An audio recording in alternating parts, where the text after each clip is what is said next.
Welcome to our channel. So guys, ఇప్పుడు update ఏంటంటే Kannappa art disc పై మంచు మనోజ్ స్పందించారు. అసలు ఏంటి అనేసి, ఆర్ట్ డిస్క్ మీరే దొంగలిచ్చారా అని అంటే స్మైలీతో ఒక సమాధానం అయితే ఇచ్చారు మంచు మనోజ్.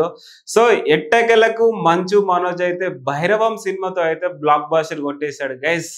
ఇవాళకి చూసుకున్నట్టయితే మంచి కలెక్షన్స్ తో అయితే దూసుకెళ్తుంది భైరవం సినిమా.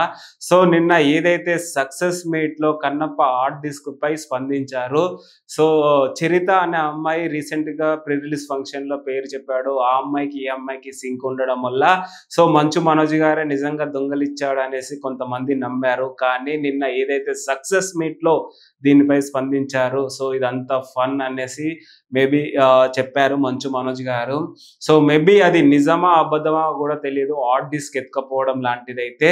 సో నిన్న మంచు మనోజ్ గారు అయితే కన్నప్ప సినిమాకి ఆల్ ది బెస్ట్ అని చెప్పారు. సో తెలిసింది కదా, ఫ్యామిలీ అంటే ఫ్యామిలీయే.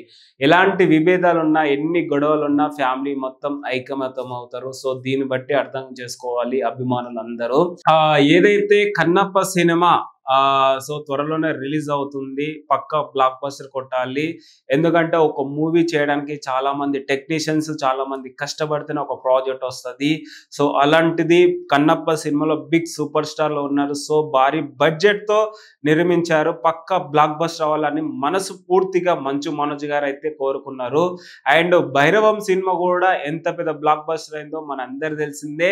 అండ్ నాకు తెలిసి భైరవం సినిమాలో నారా రోహిత్ గారు కావచ్చు, బెల్లంకొండ శ్రీనివాస్ గారు కావచ్చు, మంచు మనోజ్ గారికి సో కంబ్యాక్ ఇచ్చారనేసి చెప్పుకోవచ్చు గైస్. కంబ్యాక్ లో బిగ్ బ్లాక్ బస్టర్ కొట్టారని కూడా చెప్పుకోవచ్చు. అండ్ నెక్స్ట్ మాట్లాడుకున్నట్టయితే విజయ్ కనకమేడల గారు కూడా మంచి స్క్రీన్ ప్లే, మంచి డైలాగ్స్ అయితే రాశారు. ఫైనల్ గా అయితే హ్యాట్రిక్ హిట్ కొట్టేశాడు విజయ్ కనకమేడల గారు. అండ్ ఇప్పుడు చూసుకున్నట్టయితే మంచు మనోజ్ గారు ఇట్టు కొట్టారు. అండ్ మంచు విష్ణు గారు కూడా కంటిన్యూ ఇట్టు కొట్టే ఛాన్సెస్ కూడా ఎక్కువ కనిపిస్తున్నాయి. ఒక సెంటిమెంట్ చూసుకున్నట్టయితే మంచు మనోజ్ గారు, మంచు విష్ణు ఇయర్ సక్సెస్ అవుతారు అనేసి కూడా గట్టిగా అయితే తెలుస్తుంది గైస్. ఇంకోటి ఏంటంటే నారా రోహిత్ గారు ఎంగేజ్మెంట్ అయిన విషయం మనందరు తెలిసిందే. అక్టోబర్ 14న ఎంగేజ్మెంట్ అయిందని మనందరు తెలిసిందే. సో పెళ్లి ఎప్పుడు అనేసి చాలా మంది వెయిట్ చేస్తున్నారు. నటి శిరీషతో నారా రోహిత్ గారు పెళ్లి ఎప్పుడు అనేసి చాలా మంది ఈగర్లీ వెయిట్ చేస్తున్నారు. సో త్వరలోనే డేట్ కూడా అనౌన్స్మెంట్ ఇవ్వబోతున్నారంట ఈ కపుల్స్. సో చూసారు కదా, భైరవం సక్సెస్ సినిమాలోనే కాదు లైఫ్ లో కూడా సక్సెస్ఫుల్ గా రన్ అవుతున్నారు వీళ్ళు. దీన్ని బట్టి అర్థం చేసుకోవచ్చు. సో నారా రోహిత్ గారు కూడా త్వరలోనే పెళ్లి చేసుకోబోతున్నాడు. డేట్ కూడా అనౌన్స్మెంట్ ఇస్తాడంట అఫీషియల్ గా.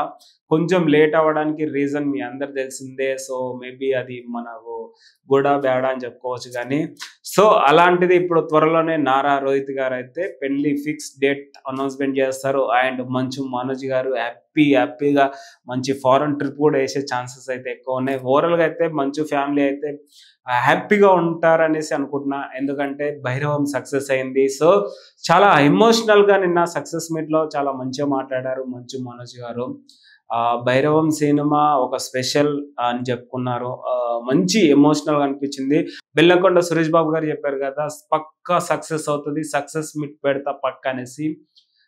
సో మాట సక్సెస్ అయింది నిన్న ఏదైతే సక్సెస్ పెట్టారు. అండ్ ఇంకోటి ఏంటంటే సర్ప్రైజ్ ఏంటంటే గైస్, నెక్స్ట్ ఒక సక్సెస్ మీట్ భారీగా అయితే పెట్టబోతున్నారు. సో స్పెషల్ గెస్ట్లు కూడా రాబోతున్నారు. ఒక మిరాకిల్ సస్పెన్స్ గెస్ట్లు కూడా కనిపించబోతున్నారు ఈ సక్సెస్ మీట్ లో. సో అది కూడా త్వరలోనే అనౌన్స్మెంట్ ఇస్తారేమో, మేబీ చూద్దాం. టీం అయితే ఆ సక్సెస్ మీట్ అయితే గ్రాండ్ గా చేయబోతున్నారు. అండ్ సక్సెస్ గా రన్ అవుతుంది సినిమా అయితే. ఇప్పటివరకు చూసుకున్నట్టయితే బెల్లంకొండ శ్రీనివాస్ గారు కావచ్చు, నారా రోహిత్ గారు కావచ్చు, మంచు మనోజ్ గారు కావచ్చు, అండ్ శంకర్ గారి కూతురు కావచ్చు, ఓవరాల్ గా అయితే హ్యాపీగా ఉన్నారు. సినిమా బిగ్ సక్సెస్ అయింది. సక్సెస్ తో కంటిన్యూ వెళ్తుంది. కలెక్షన్స్ కూడా బాగా వచ్చినాయి. అండ్ ఇంకోటి ఏంటంటే మంచు మనోజ్ గారు చిన్న కోరిక ఏం కోరుకున్నారంటే, పెద్ద సినిమాలు ఫెస్టివల్ ని కబ్జా చేస్తారు. ఫెస్టివల్ టైంలోనే పెద్ద పెద్ద సినిమాలు డేట్లు అనేది ఫిక్స్ చేసుకుంటారు. సో ఫెస్టివల్ టైంలో చిన్న సినిమాలు రావడానికి చాలా కష్టం అనిపిస్తుంది అని అన్నారు. మిగతా టైంలోనైనా చిన్న సినిమాలకి డేట్స్ కానీ ఇస్తే మంచి సక్సెస్ అయ్యే ఛాన్సెస్ ఎక్కువ ఉంటాయి, థియేటర్స్ ఇస్తే అనేసి మంచు మనోజ్ గారు చెప్పారు. సో అలాంటిది చిన్న సినిమాలకి ఫెస్టివల్ కాకుండా మిగతా టైమ్స్ లో ఫ్రీగా వదిలితే చిన్న సినిమాలు సక్సెస్ అయ్యే ఛాన్సెస్ ఎక్కువగా ఉంటాయి అనేసి చెప్తున్నాడు. ఎందుకు చెప్తున్నాడు అంటే, నిన్న ఏదైతే భైరవం సినిమా మే 30న రిలీజ్ అయిందో అదే రోజున మహేష్ బాబు గారి సినిమా రిలీజ్ కావడం, సో భైరవం సినిమాకి కొంచెం లిటిల్ బిట్ ఎఫెక్ట్ అయిందనేసి కలెక్షన్స్ లో చెప్పుకొచ్చారు మంచు మనోజ్ గారు. ఎలాగో ఫెస్టివల్ సంక్రాంతి కావచ్చు, దసరా కావచ్చు, పెద్ద సినిమాలు ఎట్లా డేట్ లాక్ చేసేసుకుంటారు. సో ఆ టైంలో చిన్న సినిమాలు రావడానికి భయపడతారు. అలాంటిది ఖాళీ టైంలో, ఫెస్టివల్ లేని టైంలో మిగతా చూసుకొని చిన్న సినిమాలు రిలీజ్ చేసే టైంలో కూడా రిలీజ్ పెట్టడం వల్ల చిన్న సినిమాలకి ఎఫెక్ట్ పడుతుంది, చిన్న ప్రొడ్యూసర్స్ బతకాలి కదా అని కొంచెం మాట అయితే చెప్పారు మంచు మనోజ్. నిజమే కదా, చిన్న సినిమాలో చిన్న ప్రొడ్యూసర్స్ బతకాలి అనేసి అందరు ఒపీనియన్. రిలీజ్ కాకపోతే ఇంకా భారీ కలెక్షన్స్ కూడా చేసే ఛాన్సెస్ ఉన్నాయి. కానీ ఎనీవేస్ ఏదైతే ఏముంది, మన తెలుగు ఫిలిం ఇండస్ట్రీ హ్యాపీ అబ్బా. ఎందుకంటే తెలుగు ఫిలిం ఇండస్ట్రీ హాలీవుడ్ రేంజ్కి వెళ్ళింది. సో ఫైనల్ గా అయితే అందరు హ్యాపీగా ఉన్నారు, మన తెలుగోడు సత్తా ఏంటో చూపిస్తున్నారు. సో ఓవరాల్ గా అయితే తెలుగు హీరోసే కాదు, తెలుగు అభిమానులు కూడా ఓవరాల్ గా హ్యాపీగా ఉన్నారు. భైరవం సినిమా చూడని వాళ్ళు చూడండి, చాలా మంచిగా ఉంది. సినిమా అయితే సూపర్ గా వచ్చింది. మంచి యాక్షన్, ఎంటర్టైన్మెంట్, సస్పెన్స్ అని చెప్పుకోవచ్చు. ముగ్గురు హీరోస్ కి కంబ్యాక్ సినిమా న్యూస్ కూడా చెప్పుకోవచ్చు. That's it. Thank you so much.